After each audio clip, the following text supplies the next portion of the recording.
Welcome back to Grimverse History, where we uncover the strange and forgotten sides of history. Tonight, we descend into one of the darkest corners of the ancient world to uncover what the Spartans did to captured women and why their fate was considered worse than death. They called themselves the purest of warriors, disciplined, noble, invincible. But beneath the marble statues and songs of glory, Sparta hid a truth so brutal that even its enemies stayed silent. A society that worshipped strength, yet thrived on fear. A brotherhood trained for honor, but built its pride on suffering. They sang of courage and virtue, yet their victories were written on the bodies of women who could no longer speak. How does a civilization that revered valor also perfect the art of domination? And what happened to the women who fell into their hands? Wives, daughters, mothers, when the wars were over and silence became their only language. Tonight, we open that silence. Imagine you are standing among the ashes of a conquered city. The air still smells of smoke and blood. Shattered pottery crunches beneath your feet. In the distance, Spartan soldiers march. Bronze armor gleams under a pitiless sun. Their eyes don't search for warriors. They search for survivors, for women. You see them lined up in the ruins, trembling, clutching their children. A Spartan officer walks past. He marks names on a wax tablet. No one speaks. No one knows what comes next. But every woman feels it. The end of one life and the beginning of something worse than death. Take a deep breath. Let the noise of your day fade away. You're safe here. If stories like this help you see history in a new light, leave a like. It tells us you want more. And share your thoughts in the comments. What would you have done standing in those ashes? Now, dim the lights. Let the hum of your fan become your heartbeat. Slow your thoughts. Listen to the echo of the past, the one that never truly stopped. It's the year 464 BCE.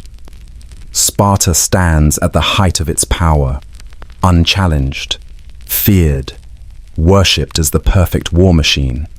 But within its walls, a darker order rules. A world where victory isn't measured by who lives, but by who's owned. Tonight, we step into that world to witness what the Spartans did to captured women and why even history itself turned away from the screams. Sparta's ideology of domination. Sparta isn't really a city. It's a machine. Every boy taken from his mother at 7. Every tear turned into muscle. Every weakness burned out until there's nothing left but obedience. The state raises them, trains them, owns them. And when you belong to Sparta, you don't belong to yourself anymore. The joke, if you can call it that, is that all this discipline is built on panic. A quiet, constant fear that the enslaved population, the helots, might stop bowing one morning. There were 10 of them for every Spartan. 10 backs bent for each polished spear. 10 unseen hands feeding the men who bragged about freedom. It's strange how loudly a nation can shout about honor when it's whispering orders to slaves.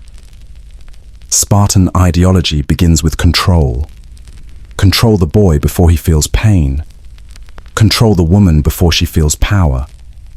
Control the slave before he remembers his name. And control the fear, always the fear, before it controls you. The Spartan mind worked like this. Killing men ends wars, but taking women ends futures. And so they perfected domination not as chaos, but as structure. Something measured, polished, approved. They didn't simply defeat you, they absorbed you. Your children spoke their language. Your gods vanished. Your name was forgotten, and that was the point. For all their talk of courage, Spartans feared invisibility more than death. But to remain visible, someone else had to disappear. that someone was usually holding a child. At night, Sparta must have been very quiet, too quiet. When a society builds its peace on suppression, silence becomes sacred. The silence of the helots, the silence of the women, the silence of everyone pretending this was balance. That's the tragedy of Sparta. It wasn't just violent. It was afraid of gentleness. Afraid that kindness would undo everything discipline had built. Afraid that empathy might prove stronger than steel. So they erased it. Every tender instinct became a threat. Every woman who resisted became an enemy. Every cry of grief became a sound they trained themselves not to hear. If you stood in a Spartan square back then, you'd see perfect order, straight lines, matching armor, the hum of power. But beneath it, there's a heartbeat that never quite calms down. A fear that if one slave raises his eyes, the whole illusion might crumble. It's hard work, pretending to be gods. And yet, they did it well. For centuries, the world believed the myth, the noble Spartan, the eternal warrior. But the truth is simpler. They were men terrified of losing control. And control, like a sword, must always be fed. The smoke lingers longer than the songs. The echo of chains outlasts the clang of shields. And when you listen closely, the silence tells a better story. The kind of story you only hear at night, when the fire burns low and you start to wonder which kind of fear keeps a man awake longer. Fear of losing power, or the fear of realizing what it costs to keep it. Systematic enslavement and reproductive control. The morning after conquest is always quiet. Too quiet. No more battle cries, no shields clashing, no men shouting orders, only the soft sound of breathing. Hundreds of women standing in lines, waiting to be counted like livestock. Sparta didn't invent slavery. They perfected it. To them, a conquered woman wasn't a person. She was a resource, a vessel, a variable in the mathematics of control.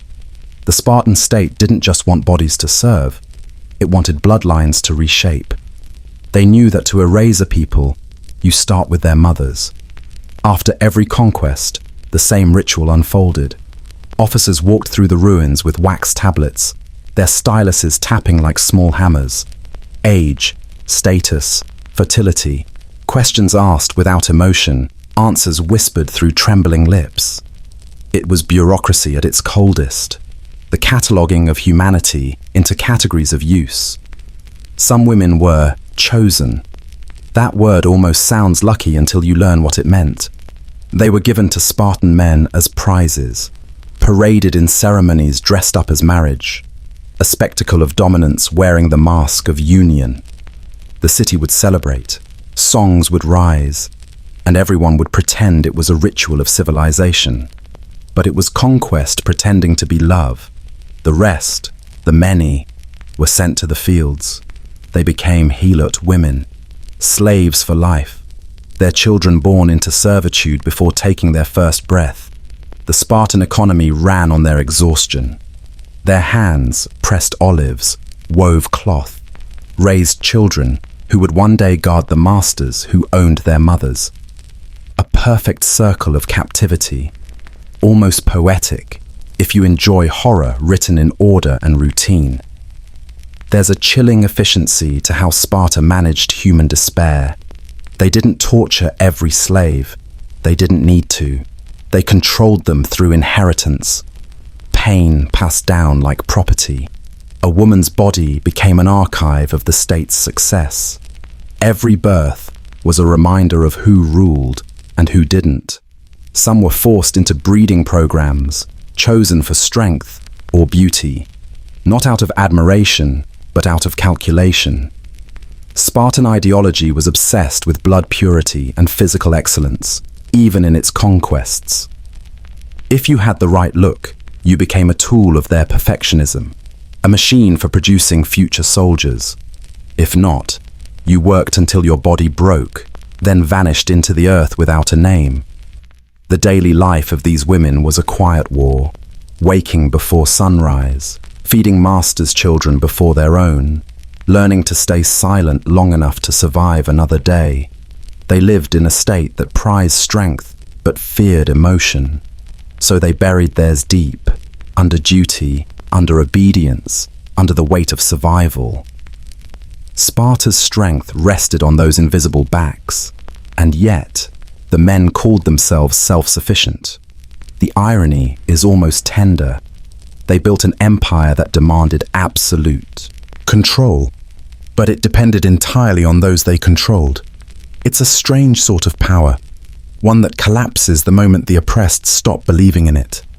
By night, some women dreamed of escape. By morning, they rose to serve again, day after day, generation after generation. And somewhere, deep inside that endless routine, a quiet truth formed. A truth Sparta could never kill. That no system, no matter how disciplined, can breed out the human soul.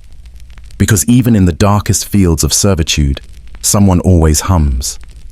And the sound carries farther than the lash. Institutionalized terror, the Krypteia. Every empire has its bedtime stories. Sparta's version was told in whispers, and always in the dark. They called it the Krypteia, the hidden war. A ritual so quiet it didn't need drums, only footsteps and fear. When Spartan boys reached a certain age, they were sent into the night. No armor, no torches, no songs, just a knife and permission to kill. Their targets weren't enemy soldiers, they were helots, the slaves who dared to look too strong, too clever, too alive. Imagine it, a moonless night, olive trees whispering in the wind, a helot farmer walking home after sunset, clutching a basket of olives. He hears something, a movement, soft, behind him. He turns. Nothing. By morning, his wife finds the basket overturned, the olives scattered like coins of the dead. Sparta called it discipline. The helots called it terror. And the boys, they called it growing up. Because when the state teaches you to kill in silence, you stop noticing who deserves it. You just obey. You just learn the rhythm, the soft thud of a knife meeting flesh, the stillness that follows. The Krypteia wasn't about numbers, it was about nerves. To rule 10 slaves for every citizen, fear had to become oxygen. The Spartans didn't just want obedience, they wanted preemptive submission. They wanted every helot woman to hush her child before it cried, every man to look down before a soldier passed, every field to hum with dread instead of laughter. It's strange, isn't it? The same men who claimed to be fearless spent their nights hunting shadows. And the shadows, well, they learned how to vanish. Helot women became invisible. They moved without sound, spoke without tone, lived in the thin space between being seen and being gone. Survival became an art form. Don't meet eyes. Don't speak your mind. Don't let your grief show, not even in your sleep, because even dreams might betray you if you wept too loud. This was the secret to Sparta's order. Not just swords, but silence. Not laws, but the constant throb of anxiety under the skin. An empire built on the simplest rule of all: stay afraid, stay alive. Some historians call it the earliest form of psychological warfare. They're not wrong, but it's also something older, something simpler. A species testing how much fear another human can hold before breaking. Sparta, in that sense, was less a nation than an experiment in cruelty. Every night the Krypteia went out. The stars watched silently. No judgment, no witnesses, just the rustle of reeds, the shuffle of sandals, the quiet pulse of human cruelty doing its ancient work. By dawn, the boys returned.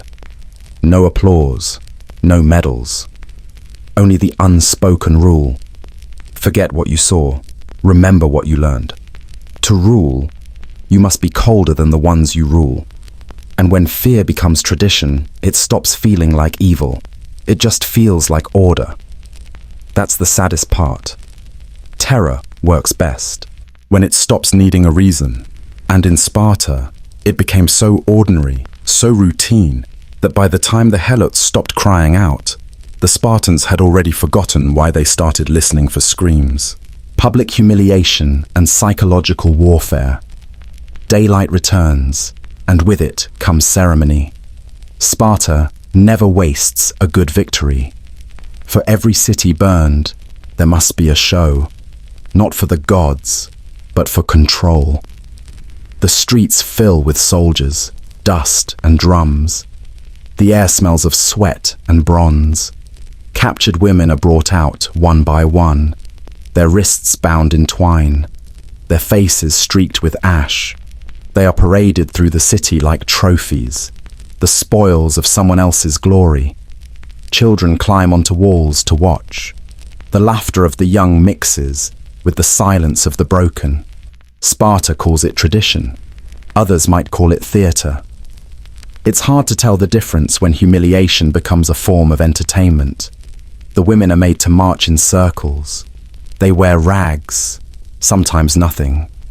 A herald announces their origins, their beauty, their shame. Each name is met with mockery. Each tear becomes part of the performance. Even Spartan women join in the taunting, shouting words that pierce deeper than the whip. They too are trained to see dominance as virtue. Empathy, after all, was not a Spartan value. It's a strange thing, how collective cruelty can sound like celebration. The drums beat faster, the crowd roars louder, and somewhere inside that noise, humanity quietly leaves the room. Humiliation isn't just pain, it's policy. The Spartans understood that to rule a people, you must first teach them to despise themselves. A soldier's sword might cut flesh, but shame cuts memory. It makes a woman forget the sound of her old language, makes her flinch at her own reflection. It turns a culture into dust before the body even dies. The helots understood quickly. They stopped looking up. They stopped remembering the faces of their dead.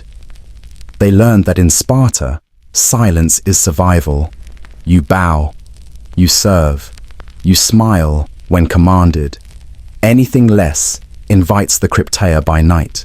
Still, humiliation has a scent, a mix of fear and defiance. Even under layers of submission, something resists. A woman straightens her back for a heartbeat. A child meets a soldier's gaze just a second too long. Small gestures, invisible to most, but not to history. History remembers the moments when dignity refuses to die. The Spartans, of course, saw this as strength. To them, the cruelty was cleansing. They believed their brutality forged order, that public degradation was justice served. Every parade was proof that their system worked, that terror was balance, that dominance was destiny. The irony is almost artful. They crushed others to feel secure, yet their whole world was built on fear of being crushed in return. By nightfall, the celebration fades. The women are taken away, some to kitchens, some to fields, some to beds, not their own. The streets go quiet, but the echo lingers.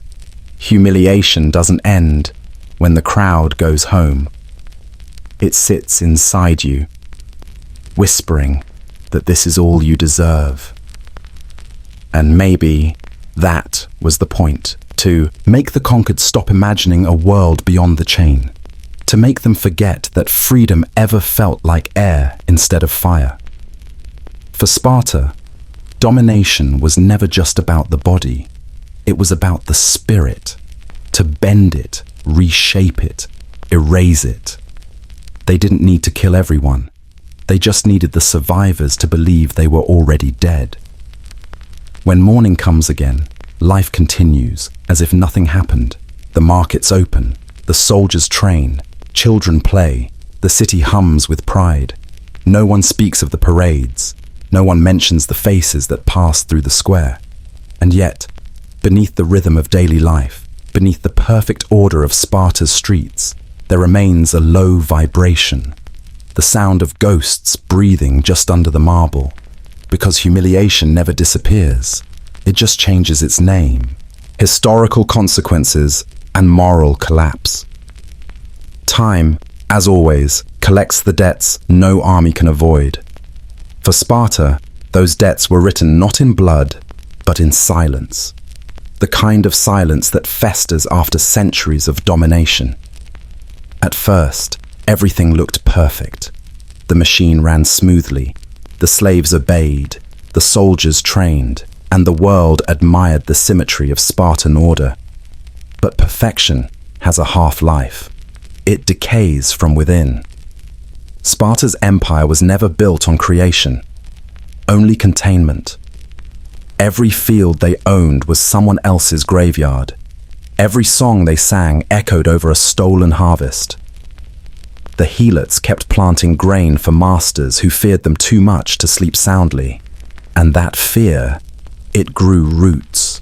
The more Sparta conquered, the more it depended on the conquered. The more it boasted of purity, the more it contaminated itself with paranoia. A strange equation. The stronger the cage, the more fragile the mind that builds it. Historians love the battles. Thermopylae, Plataea, the bronze flash of legend. But the real war was domestic. Every Spartan home was a fortress against revolt. Every meal, every ritual, every lullaby carried the same whisper. They are many, we are few. Imagine raising your children with that kind of math. 10 slaves for every citizen. 10 reminders that if mercy slips, the system breaks. The helots did revolt, of course. They always do. The Messenian uprisings, the quiet rebellions in the fields, all smothered, then forgotten. But the memory stayed in the soil. It made the land heavy, as if every olive tree remembered a hanging. You can't build eternity on terror. It looks solid until the first crack appears.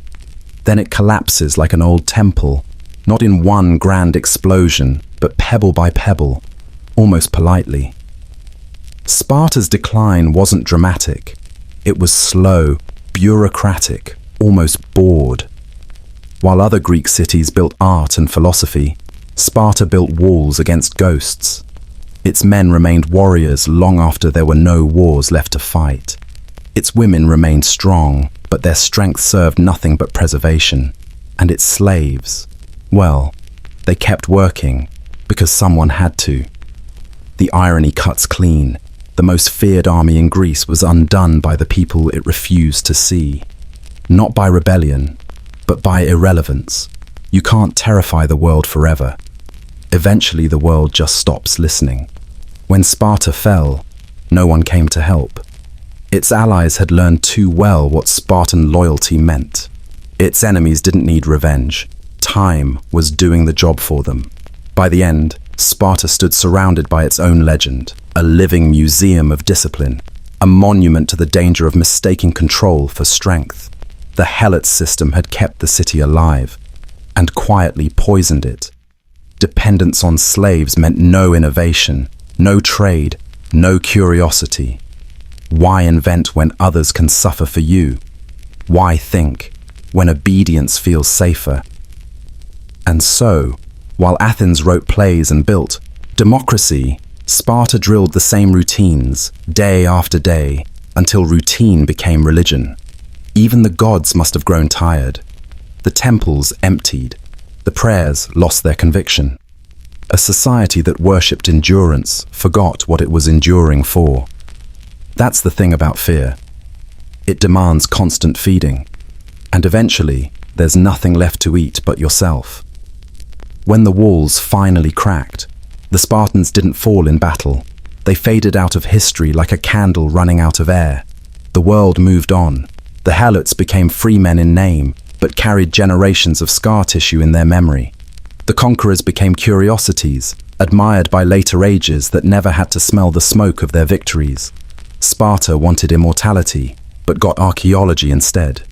A few ruins, some fragments of lore, and a reputation that's still trying to decide whether it's glorious or monstrous. The moral collapse wasn't sudden. It was quiet, almost elegant. Like a well-trained soldier, Sparta died standing, straight-backed, expressionless, still pretending that discipline could substitute for soul. And maybe that's the lesson hiding beneath the dust. When power becomes the only language, it forgets how to speak to the living. And when a civilization builds itself on the suffering of others, its monuments are destined to outlast its mercy, but not its shame. Legacy and reflection. The night after conquest always feels the same. Too still, too heavy. Like the air itself remembers what the people have forgotten. When we speak of Sparta now, we speak in fragments. Marble ruins, stern faces carved into stone, the myth of discipline and perfection. But what lingers is not their glory. It's the shadow their glory cast. The women, the forgotten ones, left no monuments, no statues, no hymns, no history written in their names. Yet their silence became part of the world's memory. It hums beneath every story told of power, conquest, and pride. Because what Sparta did to them was not a moment in time. It was a method, a system that outlived its creators. History likes to tell us that such cruelty belongs to the past, that the world has learned. But look closer. Listen to the headlines, the whispers.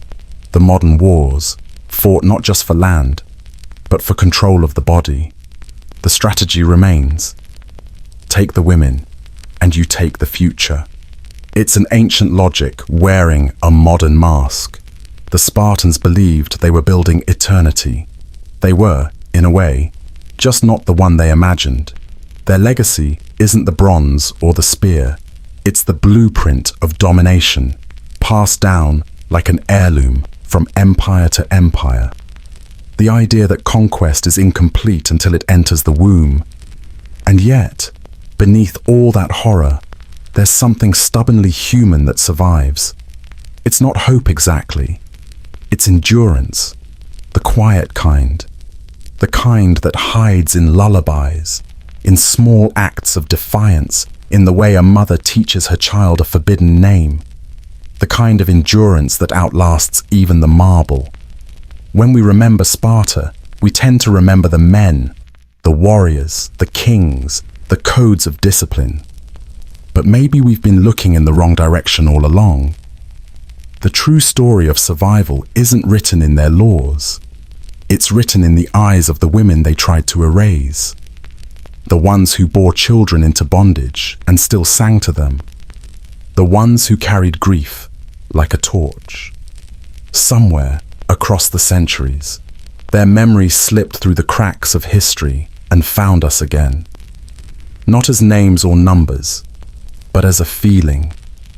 That small, wordless ache when you realize what humanity costs. It's easy to admire the Spartans, their precision, their order, their strength. But admiration turns hollow when you listen closely, when you hear what it took to build such perfection, the silenced, the erased, the unseen. And you start to wonder if glory ever comes without ghosts. Sparta fell long ago, its spears rusted, its warriors turned to dust, but the echo of what they did, that lingers. Every empire that rises on domination borrows a little of their design. Every time a society controls women's bodies in the name of purity, a faint trace of Sparta stirs again.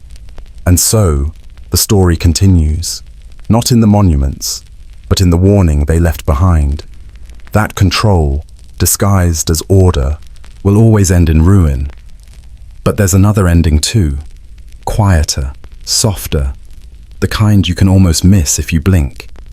It's the sound of women whispering to their daughters. It's the persistence of kindness, the return of empathy, the gentle refusal to repeat the same sins dressed in new uniforms. Because the most dangerous legacy is not cruelty itself. It's forgetting that cruelty once felt normal. And maybe that's why we tell these stories. Not to reopen wounds, but to stop them from healing over with lies. Sparta's ruins still stand, but the women's memory, invisible, uncarved, stands longer. It moves quietly through time, reminding us that even in the darkest empires, light finds the smallest cracks. And if you listen closely enough, the silence of those women isn't silence at all. It's history, finally breathing again. The night grows quiet now. The echoes fade. Even the ghosts of Sparta seem tired. Somewhere, beyond the ruins, the wind still moves through the olive trees, soft, steady, patient. The same wind that once carried the cries of the conquered now carries only silence. You can almost hear the faint clink of bronze, the rustle of distant footsteps on dry earth, a voice calling a name no one remembers. It lingers for a heartbeat, then slips back into the dark.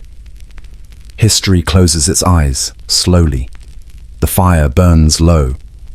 The city sleeps beneath the weight of its own legend. And here we are, back in the quiet of our own time. Different walls, different fears, but the same heartbeat beneath it all. If this journey stayed with you tonight, if it made you feel the pulse of history still breathing under the dust, leave a gentle like, share it with someone who listens to the past as you do, and subscribe, so next time you'll find your way back to this firelight. For now, rest your thoughts. Let the silence settle. Close the book, softly.